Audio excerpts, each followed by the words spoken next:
Assalamualaikum warahmatullahi wabarakatuh. Selamat pagi, sore, siang, dan malam untuk semuanya. Jadi kali ini kami kelompok satu dengan anggotanya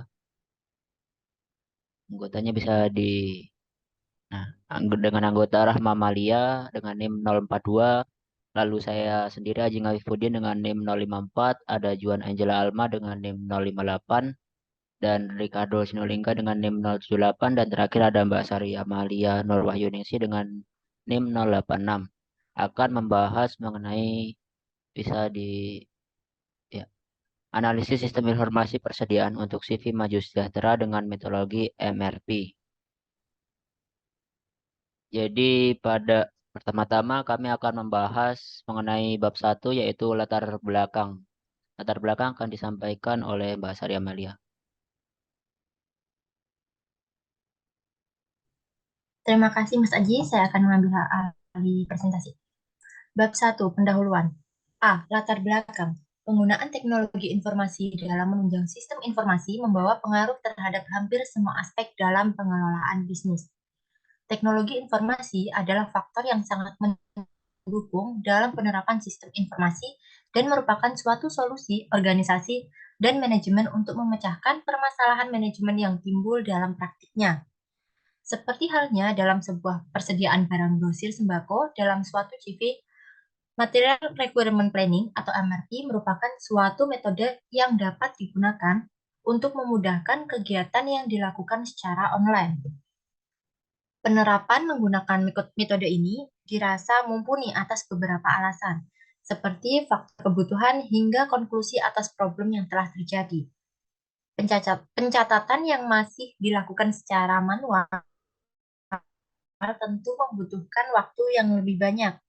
Belum lagi apabila ada kesalahan saat pencatatan, maka sistem perubahan data yang harus diganti akan lebih sulit. Oleh alasan tersebut, tim kami mengambil judul ini dikarenakan toko kelontong biasanya masih melakukan pencatatan persediaan barang secara manual, sehingga dapat terjadi pencatatan data yang tidak teratur. Maka nantinya diperlukan sebuah sistem yang dapat membantu pengendalian persediaan dengan menggunakan hitungan material requirement plan. Rumusan masalah. Berdasarkan latar belakang yang telah diuraikan di atas, maka dapat diidentifikasi permasalahan yang muncul sebagai berikut.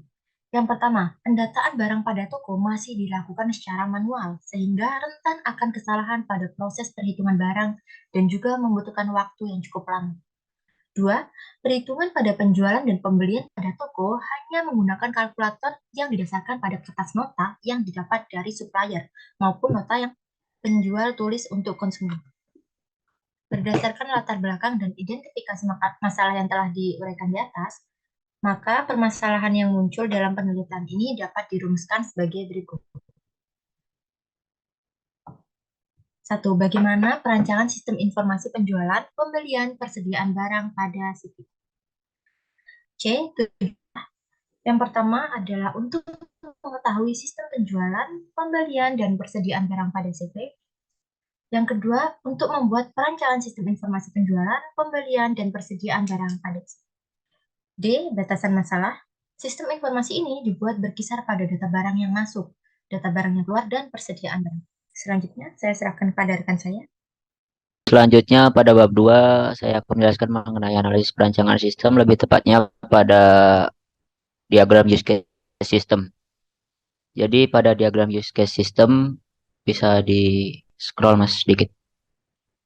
Pada use case system kami membagi menjadi 3 aktor, yaitu terdapat koordinator bagian produksi, bagian gudang, dan administrator. Pada koordinator bagian produksi bertugas dalam mencatat nota pemesanan, merencanakan penjadwalan produksi, dan mengelola data bill of material. Pada bagian koordinator bagian produksi, lebih tepatnya tugasnya mencatat nota pemesanan terinclude dalam mencetak nota pemesanan. Sedangkan pada bagian merencanakan kebutuhan bahan baku terinclude juga pada melihat laporan MRP primary report dan melihat laporan MRP paging report. Lalu pada bagian gudang tugasnya mencatat status inventory. Lalu tugas dari administrator yaitu yang pertama mengelola bahan baku, yang kedua mengelola data user, dan yang ketiga mengelola data master product. Pada bagian kelas diagram seperti ini contohnya, dan selanjutnya akan diteruskan oleh rekan saya yaitu Mbak Rahma Amelia. Terima kasih Mas Haji waktunya.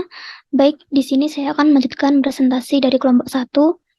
Nah, di sini saya akan menjelaskan mengenai activity diagram sistem informasi persediaan untuk CV Maju Sejahtera. Seperti yang sebelumnya telah dijelaskan pada bagian use case diagram, sistem informasi persediaan ini memiliki 9 use case utama, yang artinya untuk activity diagramnya juga berjumlah 9. Untuk aktor dari yang pertama yaitu ada activity diagram login. Nah, untuk aktor dari activity diagram login ini yaitu user yang terdiri dari administrator, koordinator bagian produksi, serta bagian gudang. Ke bawah. Nah, alur activity diagram dari login ini sendiri yaitu user pertama-tama masuk ke dalam aplikasi, yang kemudian sistem akan merespon dengan menampilkan tampilan form login. Kemudian user memasukkan username dan password yang sebelumnya telah terdaftar. Setelah itu, user akan mengklik tombol login. Sistem akan memastikan apakah username dan password tersebut benar atau salah. Nah, jika sudah benar, maka sistem akan menampilkan menu utama sesuai hak akses aktor. Sedangkan jika salah, maka sistem akan tetap menampilkan form login. Yang kedua ada activity diagram mencatat dan mencetak nota pesanan. Bisa di-scroll. Nah, untuk alur dari activity diagram mencatat dan mencetak nota pesanan ini yaitu pertama-tama koordinator produksi sebagai salah satu user akan membuka halaman pencatatan nota pesanan yang kemudian sistem akan merespon dengan menampilkan halaman pencatatan nota pesanan. Setelah itu koordinator produksi akan memasukkan semua data seperti nomor nota, data pelanggan, produk yang dibeli, jumlah produk, tanggal pesanan, dan tanggal pengiriman. Setelah sistem akan memeriksa format input data tersebut apakah sudah benar atau salah. Nah, jika format salah, maka sistem akan tetap menampilkan halaman pencatatan nota pesanan. Sedangkan jika sudah benar, maka sistem akan menyimpan data nota pesanan tersebut, lalu sistem akan menampilkan halaman pencetakan nota pesanan. Yang ketiga ada, bisa di-scroll. Yang ketiga ada activity diagram merencanakan penjadwalan produksi. Nah, aktor dari activity diagram merencanakan penjadwalan produksi ini masih sama, yaitu koordinator bagian produksi. Untuk alurnya sendiri, pertama-tama koordinator produksi sebagai salah satu user membuka halaman penjadwalan produksi yang kemudian akan direspon oleh sistem dengan menampilkan halaman penjadwalan produksi. User kemudian akan menentukan nama produk dan range tanggal pesanan. Setelah itu, sistem akan mengambil data nota pesanan dan menjadwalkan berdasarkan stok inventory produk. Yang terakhir, sistem akan menyimpan data tersebut. Nah, selanjutnya yang keempat ada activity diagram mengelola data bill of material atau BOM. Untuk aktornya masih sama, yaitu koordinator bagian produksi. Untuk alurnya, pertama-tama koordinator akan membuka halaman bill of material yang akan direspon oleh sistem dengan menampilkan halaman bill of material. Lalu sistem akan mengambil data bill of material dan menampilkan data tersebut. User kemudian diminta untuk menentukan nama produk, bahan baku, anak bahan baku, kuantitas, tingkat, dan lead time. Setelah itu, user akan memilih apakah akan menyimpan atau memperbarui data dari bill of material tersebut. Kemudian sistem akan menyimpan semua perubahan dan yang akan menampilkan pesan bahwa data berhasil disimpan. Yang kelima, ada activity diagram merencanakan kebutuhan bahan baku. Untuk aktor masih sama, yaitu koordinator bagian produksi.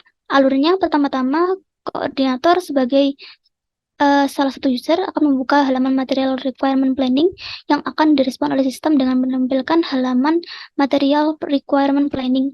Kemudian user diminta untuk menentukan nama produk dan range tanggal produksi. Lalu sistem akan melakukan perhitungan perencanaan serta akan menyimpan data MRP. Terakhir, sistem akan menampilkan pesan bahwa operasi yang dilakukan pada data MRP tersebut telah berhasil dilakukan. Yang keenam ada activity diagram mencatat status inventory. Nah, untuk activity diagram ini bagian aktor yaitu orang di bagian gudang. Untuk alurnya, pertama-tama bagian gudang sebagai salah satu user akan membuka halaman status inventory yang akan direspon oleh sistem dengan menampilkan halaman status inventory. Sistem kemudian akan mengambil data inventory dan menampilkannya. Selanjutnya, user dapat melakukan operasi seperti mencari, menambah, dan mengurangi data status inventory. Lalu sistem akan menyimpan perubahan data inventory yang dilakukan oleh user, dan terakhir akan menampilkan pesan bahwa perubahan data inventory telah berhasil disimpan. Yang ketujuh, ada activity diagram mengelola bahan baku. Di sini untuk aktornya yaitu administrator. Alurnya pertama-tama administrator akan membuka halaman kelola bahan baku yang akan direspon sistem dengan menampilkan halaman kelola bahan baku. Sistem kemudian akan mengambil data bahan baku dan menampilkannya. Selanjutnya, administrator dapat melakukan operasi seperti menambah, mengubah, dan atau menghapus data bahan baku. Lalu sistem akan menyimpan perubahan data bahan baku tersebut yang dilakukan oleh administrator, dan terakhir sistem akan menampilkan pesan bahwa perubahan data bahan baku telah berhasil disimpan. Yang kedelapan ada activity diagram mengelola data user. Aktornya masih sama yaitu administrator. Alurnya yaitu pertama-tama administrator akan membuka halaman kelola data user yang akan direspon oleh sistem dengan menampilkan halaman kelola data user. Sistem kemudian akan mengambil data user dan menampilkannya. Selanjutnya, administrator dapat melakukan operasi seperti menambah atau mengubah data user. Lalu sistem akan menyimpan perubahan data user yang dilakukan oleh administrator, dan terakhir akan menampilkan pesan bahwa perubahan data user telah berhasil disimpan. Yang terakhir ada activity diagram mengelola data master product. Untuk aktornya masih sama yaitu administrator. Alurnya yaitu pertama-tama administrator akan membuka halaman master product yang akan direspon oleh sistem dengan menampilkan halaman master product. Sistem kemudian akan mengambil data produk dan menampilkannya. Selanjutnya, administrator dapat melakukan operasi seperti menambah, mengubah, atau menghapus data produk. Lalu sistem akan menyimpan perubahan data produk yang dilakukan oleh administrator, dan terakhir akan menampilkan pesan bahwa perubahan data produk telah disimpan. Sekian dari saya kembalikan ke Aji Ngafifuddin. Terima kasih. Baik, saya Richard dengan NIM 078 akan melanjutkan pembahasan tentang siklus diagram pada laporan kali ini. Yang pertama ini ada siklus diagram login. Jadi di dalam siklus diagram ini ada sebuah tahapan atau diagram yang akan menjelaskan bahwa tahapan-tahapan apa saja yang akan dilakukan pada suatu kasus. Nah, di dalam yang pertama ini ada login. Nanti login ini akan dilakukan oleh aktor sendiri. Dia akan mengakses suatu fungsi login view atau tampilan login, kemudian masukkan username dan password.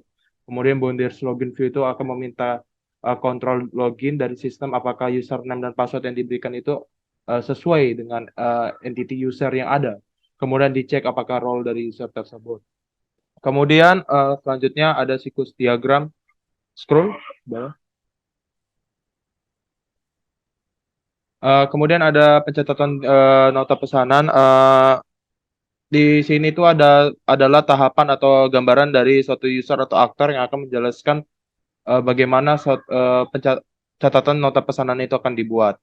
Proses mencatat pesanan ini akan dimulai ketika aktor mengakses boundary mencatat nota, kemudian kontrol membuat nota itu akan mengeload data yang ada di entity produk. Kemudian setelah produk itu di-load, maka user akan memilih produk mana yang akan dipesan dan siapa yang memesan produk tersebut. Nah, ketika memasukkan data pesanan itu, akan memeriksa inputan. Dan jika salah, maka akan menampilkan pesan error. Scroll ke bawah. Berikut siklus diagramnya. Kemudian yang ketiga itu ada siklus diagram perencanaan penjadwalan produksi. Penjadwalan produksi itu sendiri akan dimulai ketika aktor akan mengakses halaman MPS View. Kemudian kontrol MPS View itu akan meminta load data dari entity nota pesanan yang ada di sistem. Kemudian untuk proses penyimpanan MPS ini akan masuk ke dalam database dan akan memasukkan data MPS dari kontrol MPS dan melakukan simpan data ke dalam entity MPS yang ada tadi.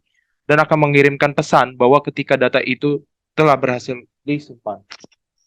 Selanjutnya yang keempat itu ada siklus diagram dari pengelolaan data bill of material. Nah, di data bill of material ini yang akan bertugas adalah aktornya yaitu koordinator produksi.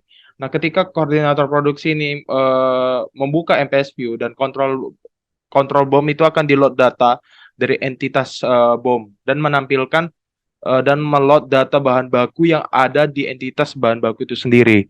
Nah, setelah bahan baku itu sudah di-load, maka data BOM itu akan dilakukan operasi CRUD, yaitu operasi create, read, update, and delete oleh aktor yang notabene adalah koordinator produksi. Dan ketika didapati satu kesalahan dalam proses CRUD, maka akan ditampilkan pesan error. Lanjut. Yang kelima itu ada perencanaan kebutuhan baku. Nah, di dalam perencanaan kebutuhan baku ini aktor itu akan mengakses boundary MRP view dan akan memilih data MPS dan untuk memilih nama-nama produk dan 50 waktu. Dalam artian ini 50 waktu adalah batas yang diambil oleh sistem yang ingin dijadwalkan kebutuhan bahan bakunya.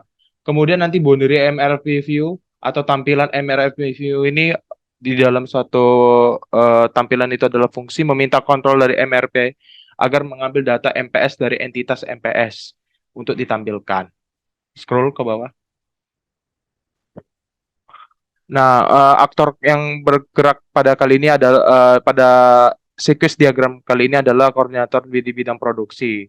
Nah, ketika akses ini mengalami kegagalan, maka akan menampilkan error flow yang pada diagram siklus diagram tersebut, seperti yang Anda bisa lihat di layar Anda.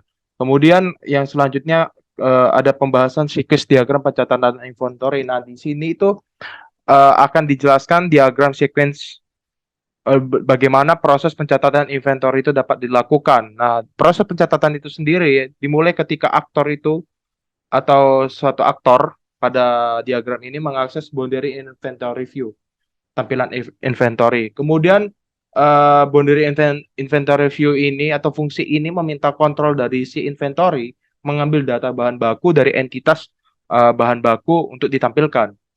Ketika itu sudah dilakukan dan ditampilkan, maka aktor ini akan melakukan operasi RU saja, read dan update pada boundary inventory view. Nah, ketika selesai, sistem akan memeriksa data dan format yang dimasukkan. Ketika ditemukan kesalahan, seperti yang sudah dijelaskan di atas tadi, sistem akan menampilkan pesan format salah dan meminta aktor untuk mengubahnya. Dan jika benar, maka data bahan baku itu akan disimpan ke dalam entitas bahan baku melalui kontrol dari inventory. Lanjut. Nah, yang bertugas pada siklus diagram tadi ini adalah bagian gudang aktornya. Lanjut. Yang ketujuh ada diagram pengelolaan data master product. Nah, di sini adalah proses pengelolaan data master yang akan diawali dari peran aktor yang akan mengakses dari master product view atau tampilan master product. Kemudian boundary-nya itu akan meminta kontrol dari produk dan mengambil data dari entitas produk untuk ditampilkan. Nah, ketika itu sudah ditampilkan, aktor akan melakukan operasi CRUD. Kalau di atas tadi hanya read and update, nah kalau di sini kita bisa melakukan operasi CRUD, create, read, update, and delete pada boundary master product view tadi. Nah, ketika selesai, sistem akan memeriksa data, format data yang dimasukkan apakah benar. Nah, ketika salah, sistem akan menampilkan message error ya. Oke, scroll. Nah, di sini nih yang bertugas ini adalah administrator. Lanjut. Nah, siklus diagram pengelolaan data baku. Proses mengelola data bahan baku ini sendiri akan diawali dari aktor mengakses boundary master bahan baku atau tampilan master bahan baku.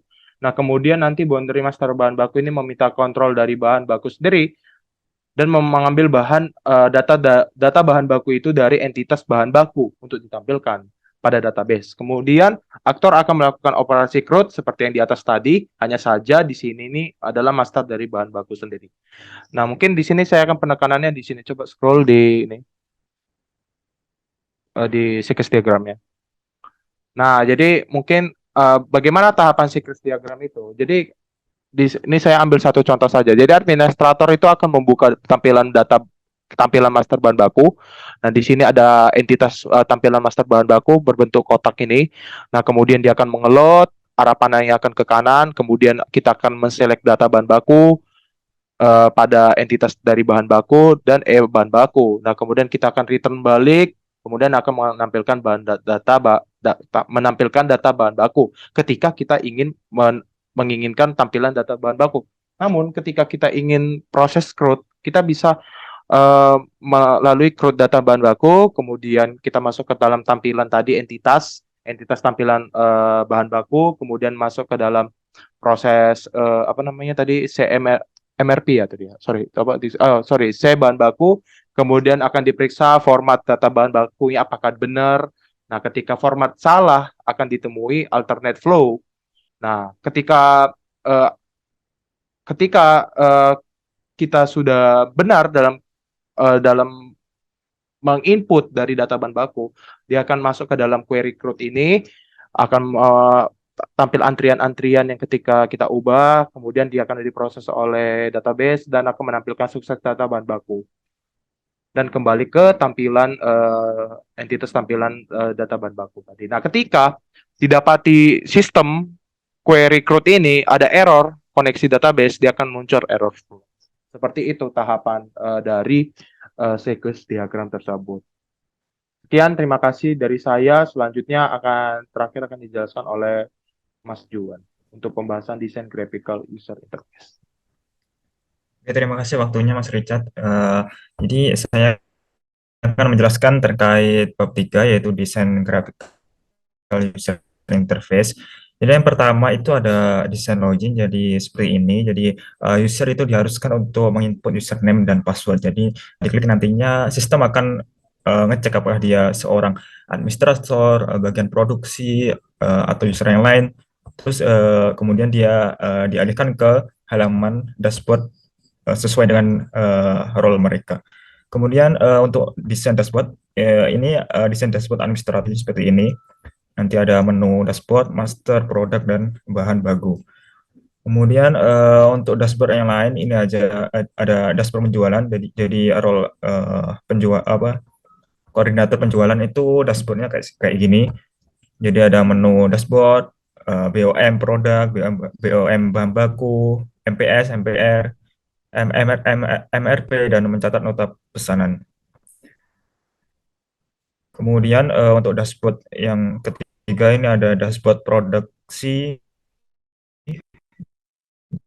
Jadi ya, ada menu dashboard, BOM produk, bahan baku, SMP, dan mencatat nota pesanan.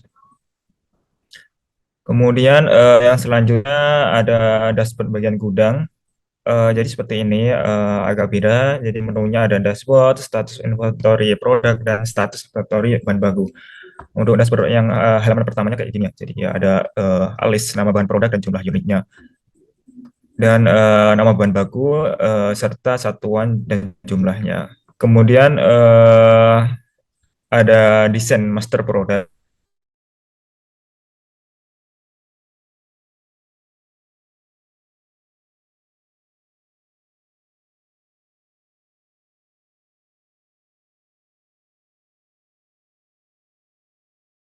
Kemudian yang selanjutnya ada desain master bahan baku. Itu kayak gini, jadi tidak jauh beda ya. Di sini ada proses CRUD juga dan fitur untuk menambah dan mencari data bahan baku. Kemudian ada desain mencatat nota pesanan, jadi hampir sama juga, cuma agak beda di tabelnya. Kemudian ada desain BOM, jadi sama juga ya, dan datanya tetap ada CRUD-nya. Kemudian yang bawah lagi ada desain master production schedule. Ini agak beda karena proses pencatatan schedule ini agak lebih kompleks. Jadi ada tanggal-tanggalnya, kemudian di setiap hari atau tanggal itu harus ngapain aja, itu ada di sini. Kemudian yang selanjutnya ada beda juga, agak beda. Di sini ada data-data produk. Jadi produknya apa, bahan bakunya apa, tanggal produksi kapan, dan ada fitur untuk mencetak MRP primary report dan mencetak MRP packing report. Kemudian untuk desain halaman inventory, ini yang pertama desain inventory produk. Jadi kayak CRUD yang tadi ada nama produk, jumlah, dan ada fitur update stok dan mencari data inventory. Kemudian ada desain inventory bahan baku. Di sini hampir sama kayak yang atas tadi. Kemudian yang bawah ada desain input dan output. Yang pertama ini output nota pesanan. Jadi setelah tadi mencatat pesanan itu kalau di rincian atau di deepening itu outputnya kayak gini. Jadi ada nomor nota, nama pelanggan, alamat pelanggan, tanggal pesanan, tanggal pengiriman, dan apa-apa yang dia beli. Kemudian desain output master production schedule primary report. Jadi untuk output MPS primary report itu kayak gini. Ada nama produk, tanggal mulai, tanggal selesai, dan ada data-data yang lain yaitu produk, tanggal produksi, bahan baku, anak bahan baku, ada juga kebutuhan kotor, persediaan yang ada, dan lain-lain. Kemudian yang bawah ini ada desain output master production schedule packing report. Ini ada data-data produk, tanggal mulai, tanggal selesai, dan ada tabel yaitu berisikan nama bahan baku, satuan, dan jumlah keterangan. Kemudian yang bawah, oh ya udah. Jadi mungkin itu untuk desain. Untuk daftar pustaka ini ada beberapa, mungkin bisa dilihat sendiri. Oke, mungkin itu aja dari kelompok kami. Bila ada kesalahan, mohon maaf. Wassalamualaikum warahmatullahi wabarakatuh.